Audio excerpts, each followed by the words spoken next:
కామారెడ్డి జిల్లా కేంద్రంలో దొంగలు హల్చల్ చేస్తున్నారు. గాంధీనగర్ కాలనీలో నిన్న సాయంత్రం నడుచుకుంటూ వెళ్తున్న అనసూయ అనే మహిళ మెడలో నుంచి సుమారు 3 తులాల విలువ గల బంగారు పుస్తల తాడును బైక్ పై కర్చీఫ్లు ధరించిన గుర్తు తెలియని దుండగులు లాక్కెళ్లారు.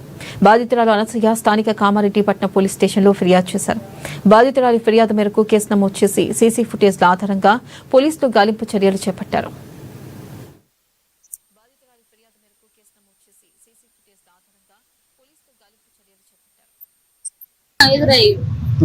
ఎదురయ్యిండ్రు. రౌండ్ దాకా వచ్చిర్రు, స్కూల్ ముందర దాకా వచ్చిర్రు. ఖాళీ ఉంది కదా, ఆ ఖాళీ దాకా ఇట్లా వచ్చిర్రు, తిరిగిరు. అయితే వీళ్ళు ఇంట్లో కోసం ఇట్లా ఎక్కుతుర్రేమో అని మేము అనుకున్నాం.